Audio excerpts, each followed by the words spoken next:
we feel like we have to somehow get our time back as if it belonged to someone else to begin with. And the truth is, it belonged to us. In the beginning, it belonged to us. Oh, wake up, rethink the status quo.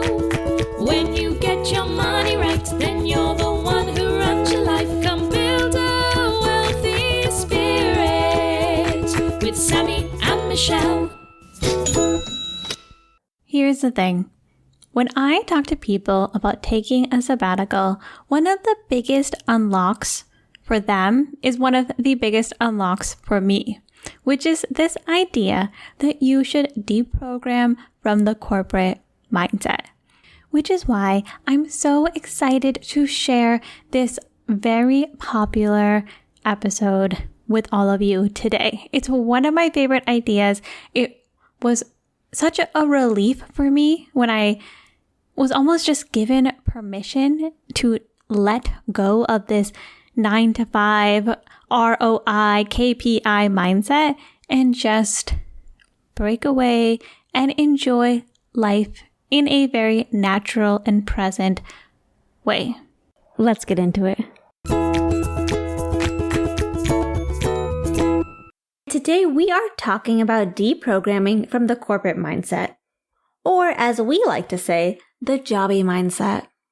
Yes, Sammy. I'm very excited to talk about this because what I noticed when I left my job, and seems to be true for a lot of other people, is that as soon as I left my actual job, the thing that my W-2, the thing I was paid to do, I had this break that I had planned, the sabbatical. I knew I wanted to take time off, but I would wake up in the morning. I would get coffee with my parents. I would chat with my dad a little bit. I would go maybe work on the podcast or listen to a book. And I always felt so guilty about it because I was attached to this 40-hour work week, this idea that if I'm not working from 9 to 5, then I'm not being a productive human being. And I realized that I needed to take this time to deprogram from being in the corporate workplace.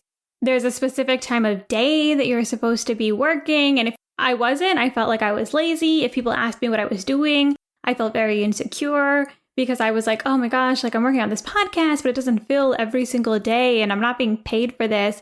So I think a lot of people actually feel this way. I've heard people echo something similar. And so I'm really excited to just talk about deprogramming yourself, whether or not you're in a job today and you're just overvaluing overworking, or if you are planning a transition out of the workforce for whatever reason. I think this will be something that's helpful for you. Completely, Michelle. We all come with programming. When we come to Earth, we're blank slates. And then as we grow up, we are filled with programming about different things. And one of those things is work. We're given a lot of ideas about work and how work should be structured. And when it comes to building a wealthy spirit, part of it is getting your money right, but part of it is getting rid of the ego. The ego being this programming that we have installed. So we got to look at that and we got to help notice what programming we have and try to quiet it so that we can live our intentional lives. So true, Sammy. Let's get into it. Michelle and I read an awesome piece that really complements some of the different programming that we're talking about today. And it's called Why You Should Take More Time Off, which was in the Greater Good magazine through the University of California, Berkeley. There are a few things, Sammy, that I disagree with, but one thing I really liked about this piece, and that will definitely weave into our conversation, is the benefits of taking a break from work. Something that we love talking about, and I think goes hand in hand with this idea of deprogramming from the corporate mindset.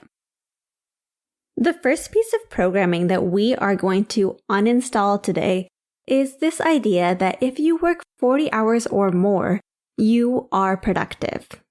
Exactly, Sammy. Feel free to insert the amount of hours you work and whatever you feel is necessary to be a productive human being. True. I remember, Michelle, when I interviewed for my first job outside of PA school, and I was talking to my future supervising physician, who was this awesome guy who, to be honest, he's one of the few people that I've met in medicine who 100% loves medicine. He could do it all day long. He was working many hours on the floor. He also organized multiple groups, like the program that I was in, the fellowship program, and he was organizing the journal club. He has his own newsletter. Like, he was doing a million things related to the ICU, and he just loved it. Like, he could not get enough. And during the interview, he was telling me about how there would be long work weeks in this program. Something I feel like you can only get away with for people's first jobs. Yes. And I remember telling him, I'm like, oh, I totally get it. You know, on rotation, sometimes we'd have to work 60-hour weeks. And I remember him laughing at that because he thought that was such a small number of hours to work. He was acting like working 60 hours a week was like part-time. And I remember like when I saw him laugh, I was like, okay, I was trying to calculate how many hours are there in a week. And if I subtract time for sleep, like how many hours is he thinking about? And was the job hourly paid or salary paid? You know it was salary. And in medicine, a lot of times it's salary because they're not trying to pay you for all the million hours that they actually want you to work. It's so true, Sammy. I think that when you're in whatever job you're in, it is often glorified by the workplace to work as many hours as possible. And obviously that makes sense because who benefits if you work more? They do. It's so funny because in both of my sales jobs, what I've seen is that we've actually transitioned from having hourly pay to salary pay. And it is so funny to see that change because in my last job, they were fully glorifying overworking.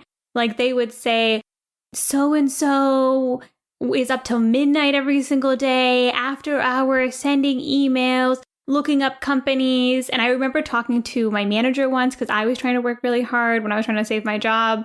And I was honestly just being honest. I was like, I'm doing these emails to my prospects like at 1 a.m. And like, that's kind of a great time for me because I'm a night person. And he's like, that's so great. Like clearly like giving me positive feedback about that. And then right when I was leaving, and again, this happened at both of my workplaces. This is something that kind of happens across sales organizations as they get better. It's called a lawsuit. I don't know that my last company got sued. I know others have. But all of a sudden, we're all being switched to hourly pay. And guess what happened, Sammy? Next thing you know, hey guys, like you should be able to do it within 40 hours a week. We don't want you to be working too hard. We want you to be taking breaks. HR is coming in. They're like, oh, we want to make sure you're compensated for the time that you're working, but also don't overwork. We're not paying you time and a half. So you're not allowed to do that. Yeah, all of a sudden when they have to pay for actually all the hours that you're working, they don't want to be paying for it. Isn't it funny? Working many, many, many hours is great when you're diluting your hourly pay, but it's not great when all of a sudden time and a half kicks in. I think when you see that change, you're like, oh, these people are only thinking about their bottom line. I remember one time I calculated my hourly pay. This was at my first family practice job, and in family practice, there is tons of paperwork outside of work. It's so annoying.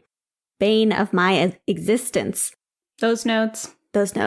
And I remember one time I calculated my true hourly wage because I was paid salary.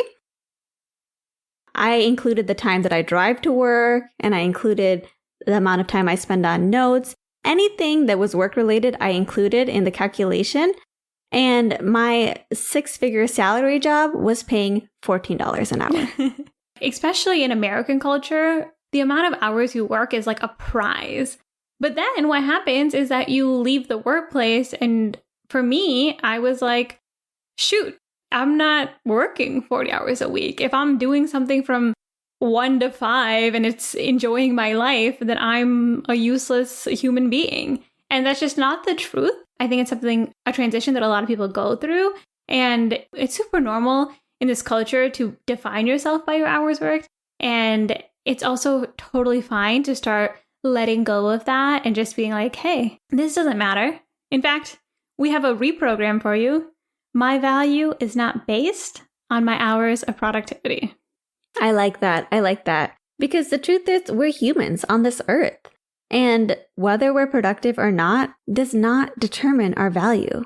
And Sammy, this article that we mentioned, why you should take more time off from work, They even say that taking a break actually makes you more productive because you're avoiding burnout, you're refreshed, you're more excited to come back to work.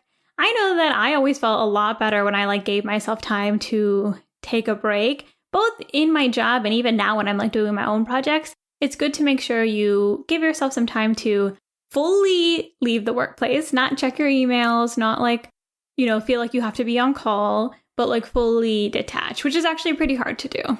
Which brings us to our next program that needs to be deprogrammed, which is if I'm not doing paid work or if I'm not giving my time to a job, then I'm lazy.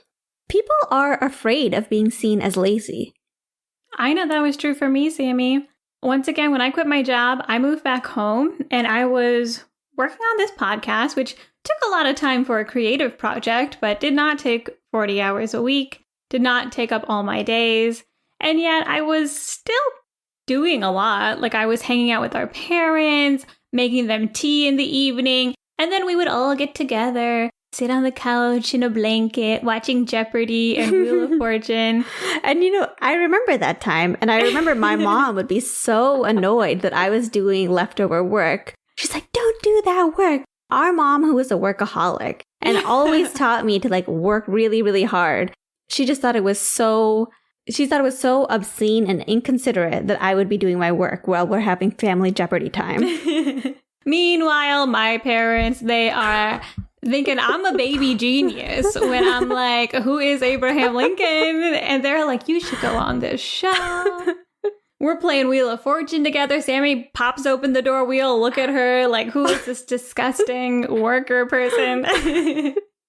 But not everybody feels that way. In a lot of conversations, this was something I had to work through with my own ego, was people would ask me what I do. And I'd be like, oh, I'm just kind of taking some time off. I'm working on the podcast. And then they'd be like, well, what do you do all day? And I was like, what do I do all day? And it felt like I couldn't answer with things that weren't tied to an hourly pay, that weren't tied to a salary. It didn't seem like if I was like, well, me and my parents, sometimes we stay up a little too late watching Dateline. And then I got to sleep in the next morning because I'm tie-tie. That didn't impress anybody. I realize now that I had to detach myself from this idea that if I wasn't making money, I wasn't being productive. That's the wrong mentality. Because honestly, it's the hours that we spend outside of our work that are actually way more meaningful, at least to me. And in the piece that we read, Why You Should Take More Time Off Work, they talk about how this kind of change of pace, a more relaxed work schedule, actually leads to more creativity. That's true. They were saying, if you go hiking, it leads to a 50% boost in creativity. But hiking isn't considered work. Your boss isn't going to be impressed if you were like, hey, I went on a hike today. But guess what? I'm 50% more creative. I think that's important, though, Sammy, because I feel like for myself, even though I always wanted to do things like, say, podcast or write in my free time when I was working, when I was working full time, I was spent. I was burnt out. And I didn't really feel like I had anything else to give after hours. So I think taking a break just helps so much. If you can take a full break, like a sabbatical or some time off work, leave the workforce forever even, then that's even the best version of this.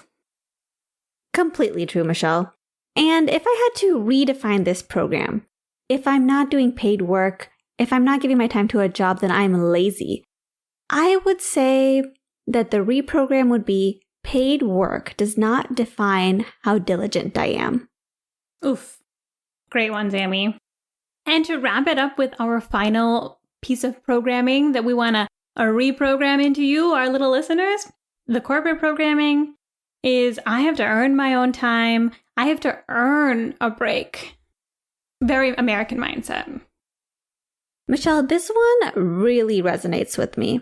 I remember when I first started my family practice job in San Jose, I was really excited to start in family practice because that's my thing. I like preventative medicine, but I almost immediately burned out because, I was driving from San Francisco to San Jose. So each day I would have a 3-hour commute. And this is not a chill commute. There would oftentimes be traffic. Luckily, I discovered audiobooks and podcasts, which made this way more entertaining.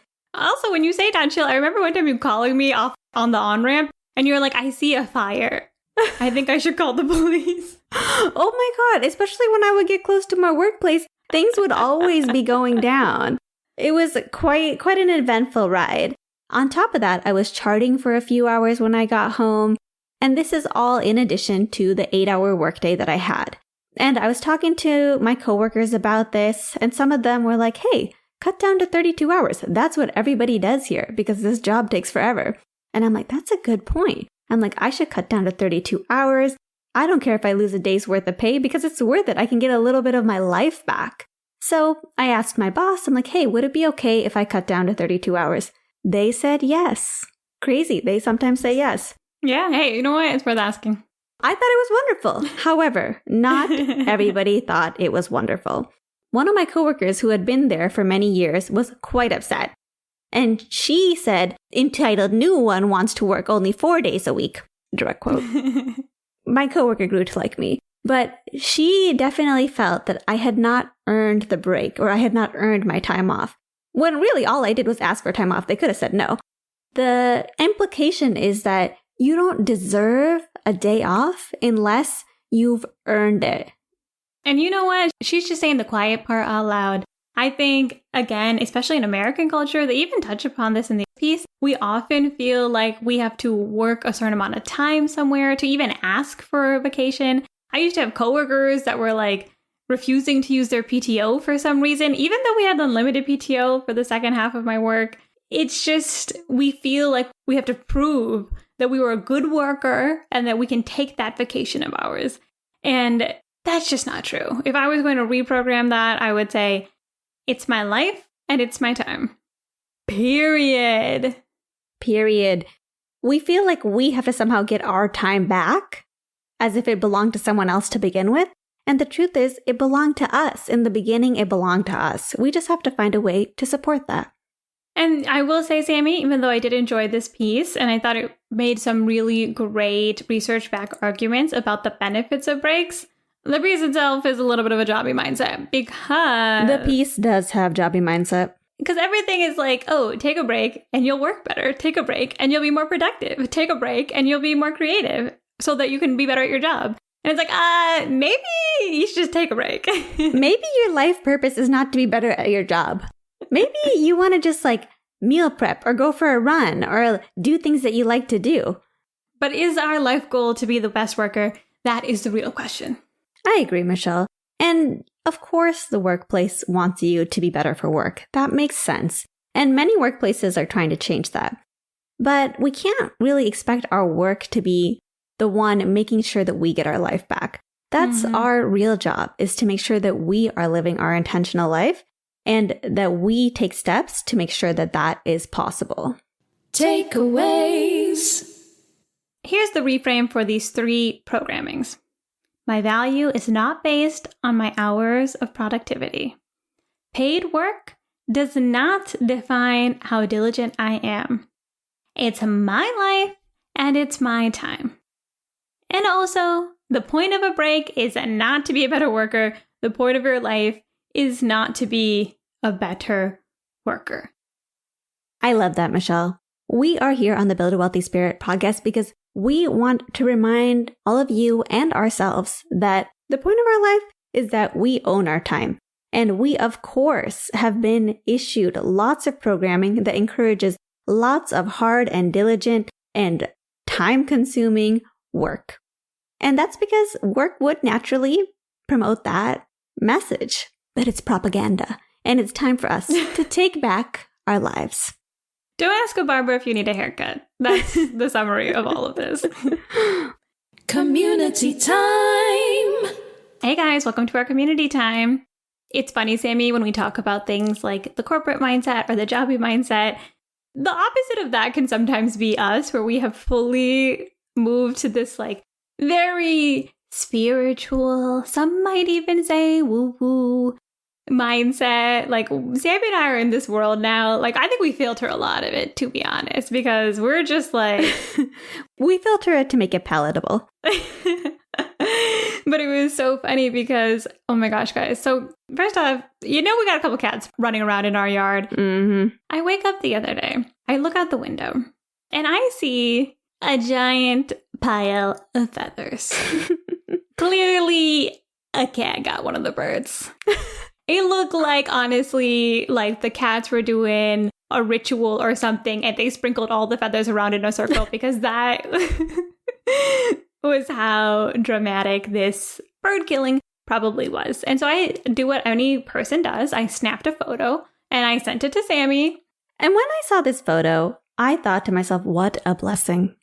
Oh, yes. Listen, first off, guys, when I say that Sammy and I have gone a little bit down the woo-woo path, we may or may not be into YouTube psychics right now. Yes, I know. We know.